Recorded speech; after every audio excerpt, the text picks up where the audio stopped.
Deep within an ancient realm, where sunlight dripped through the canopy like liquid gold, there existed a place untouched by the clamor of the world.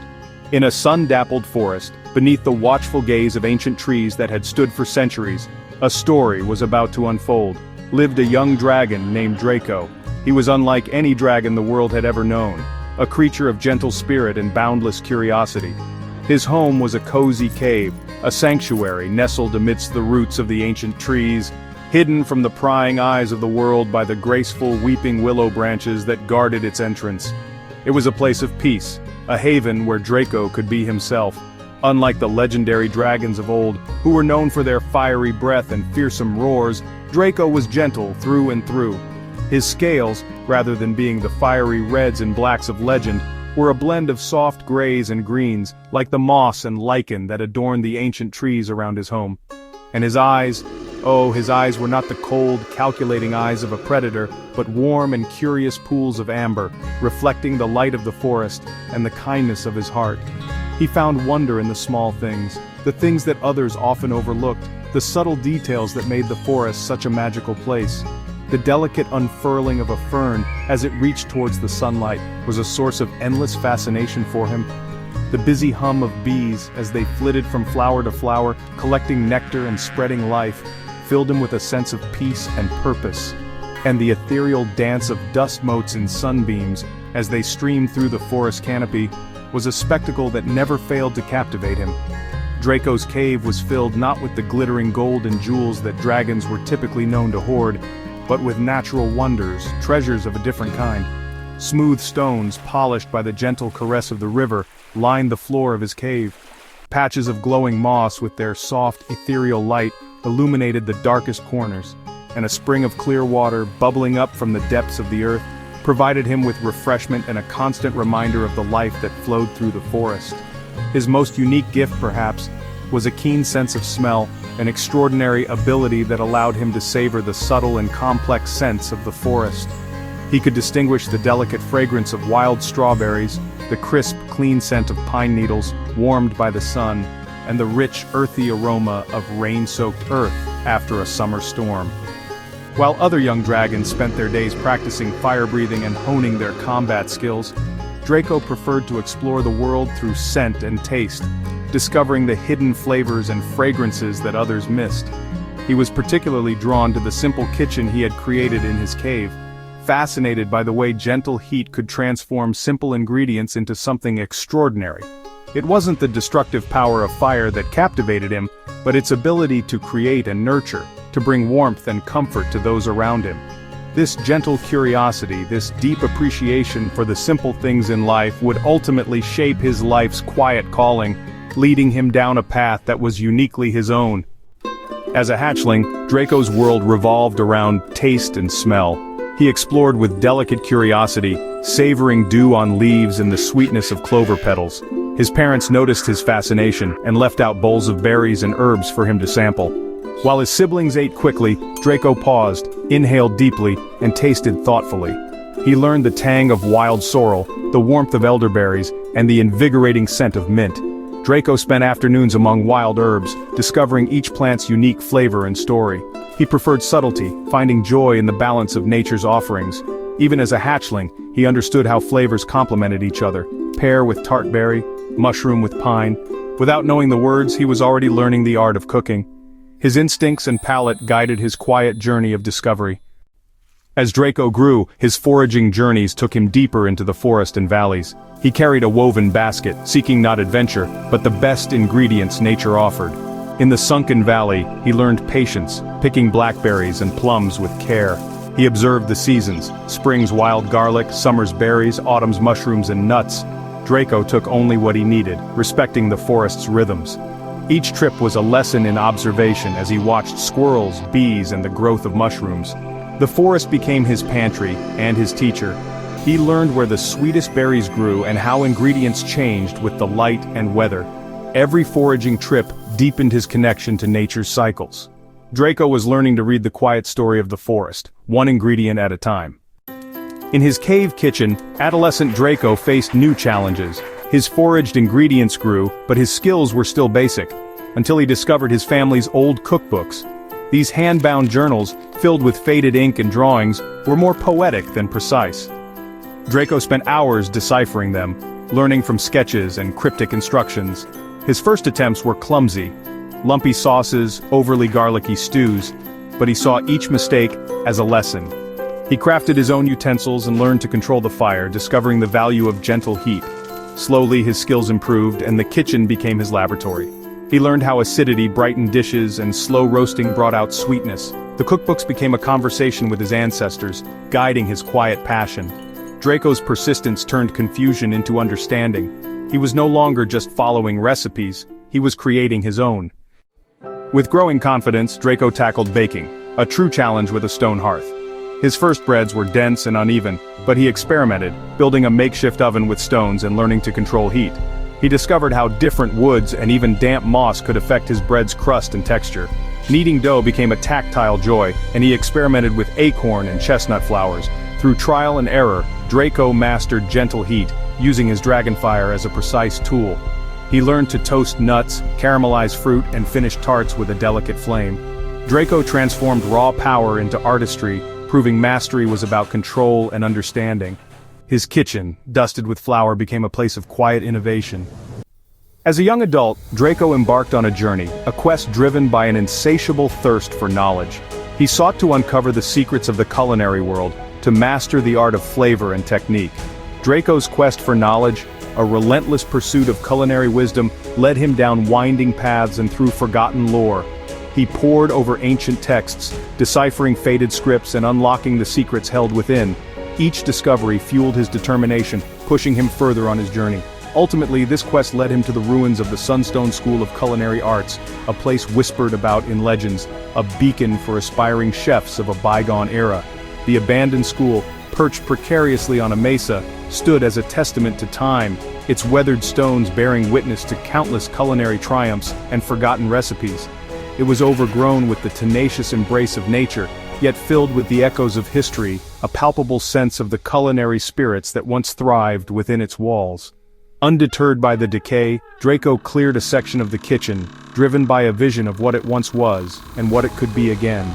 With each sweep of his tail, he was uncovering not just stone, but potential, revealing stone counters worn smooth by generations of chefs, and a grand hearth oven, its heart cold, but promising warmth once more. As he touched the ancient surfaces, he felt a profound connection to the chefs who once cooked there, their passion and dedication resonating through the very stones. Inspired by their legacy, Draco decided to restore the space, not just as a kitchen, but as his personal classroom, a place where he could learn from the past and create for the future. The crisp mountain air, carrying the scent of pine and wildflowers, brought new inspiration and a wealth of unique, locally sourced ingredients. Fragrant mountain thyme, peppery rock cress, and sweet alpine strawberries. The breathtaking view from the mesa, stretching out across the vast landscape, broadened his imagination, sparking new ideas and culinary creations. It connected him deeply to the valley and the sprawling forests below, providing a constant reminder of the natural bounty that surrounded him. In this lovingly restored kitchen, Draco dedicated himself to refining his craft, honing his skills with unwavering focus and passion. He meticulously practiced techniques gleaned from his extensive collection of cookbooks, each recipe a stepping stone on his path to mastery. He diligently mastered the art of pastries, creating delicate and intricate confections that were as beautiful as they were delicious.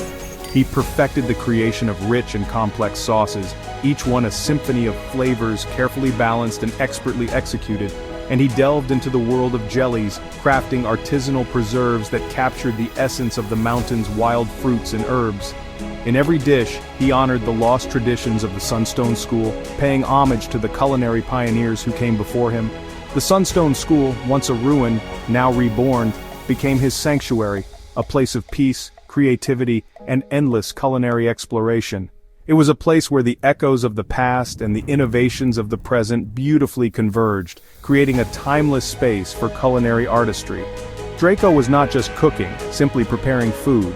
He was breathing new life into the Sunstone School, reviving a forgotten art, and ensuring that the culinary traditions of the past would continue to inspire future generations. Now Draco moved with calm focus, his kitchen skills fluid and confident. He no longer needed cookbooks, Their lessons lived in his memory. He judged bread by its sound, sauce by its texture, and trusted his senses above all. Cooking became art. Each dish a thoughtful composition of flavor, texture, and color. He found joy in the process, chopping, stirring, folding pastry, all meditative acts. Draco's humility defined him. He saw himself as a lifelong student of nature's kitchen. He sought not praise but fulfillment in creating something beautiful and nourishing. His ambition was simple: to continue his quiet, delicious journey. Draco's gentle soul shone through every meal he made. He found peace in the rhythm of his craft. News of the gentle dragon chef, a creature once shrouded in myth and whispered tales, reached the valley villages. The word spread like wildfire, carried on the wind through the cobblestone streets and across the open fields. People spoke of the dragon not with fear, but with a burgeoning curiosity, a sense of wonder that had long been dormant in their hearts. The timing was impeccable as the Harvest Moon Festival approached, a time of year when the community traditionally came together to celebrate the bounty of the land and the spirit of togetherness. This year, however, there was an added layer of anticipation, a buzz of excitement fueled by the prospect of encountering a dragon who cooked, a concept that defied all expectations. Recognizing the unique opportunity, the village elders, wise and thoughtful leaders of their community, convened a meeting. After much deliberation, they decided to extend a formal invitation to Draco, requesting that he share his culinary talents at the upcoming celebration. It was a bold move, a testament to their open-mindedness and their willingness to embrace the unknown. Though nervous, a flutter of anxiety in his heart, Draco accepted the invitation. He was eager to share his joy for food, to demonstrate that dragons were not merely creatures of fire and destruction, but beings capable of creativity, compassion, and connection. He hoped that through his cooking, he could bridge the gap between humans and dragons, fostering understanding and friendship. With the festival date looming, he ventured into the surrounding forests, eager to forage the best autumn ingredients: mushrooms earthy and fragrant, chestnuts rich and nutty, blackberries bursting with sweetness, apples crisp and juicy. And with these treasures of the autumn season, he carefully prepared tarts, golden and flaky, stew, hearty and warming, and pastries, delicate and artfully crafted, all within the comforting glow of the Sunstone Kitchen, a place where magic and culinary artistry intertwined. As the day of the festival dawned, Draco, with a mix of excitement and trepidation, set up a simple table. He arranged his culinary creations with care, his presence quiet but inviting, a beacon of warmth amidst the bustling festival grounds. At first the villagers hesitated, their steps faltering as they approached his stall. Old dragon tales, stories of fire and destruction, lingered in their minds, making them wary of this unusual chef. But the tantalizing aromas, the fragrant blend of spices and freshly baked goods, proved too irresistible. The scents wafted through the air, drawing them in like moths to a flame. It was a brave child, her eyes wide with curiosity, who first dared to taste a pastry, and as the flavors danced on her tongue, a look of pure delight lit up her face, a radiant smile that spoke volumes. Emboldened by her reaction, others began to approach, and soon a crowd gathered, eager to sample the dragon's fare. With a gentle nod and a warm smile, Draco offered his food, letting his cooking speak for him, a language that transcended words and cultural barriers. With each bite, the villagers tasted the essence of the forest, the bounty of the seasons, their fears slowly melting away, replaced by a sense of wonder and amazement. They began to see not a fearsome beast, but a culinary artist, a gentle soul who spoke through nourishment and care, transforming simple ingredients into expressions of love. In the end, Draco's food, born from the heart of a dragon, brought the community together in unexpected joy, proving that even the most unlikely of creatures could foster connection and understanding through the simple act of sharing a meal. As the festival ended and the harvest moon rose, Draco's baskets were nearly empty. He hadn't sought praise, but found fulfillment in the smiles and shared moments his food created. Packing up, he felt a gentle, peaceful glow, like the embers of his fire. Draco realized his quiet passion could connect and bring happiness to others. He returned to the Sunstone School, feeling a new sense of belonging. Sitting on the mesa, he looked down at the village lights, content. He was Draco, the dragon chef, with countless seasons and recipes ahead. On this night he felt perfectly fulfilled, not by might, but by the gentle art of cooking. For Draco, that was more than enough.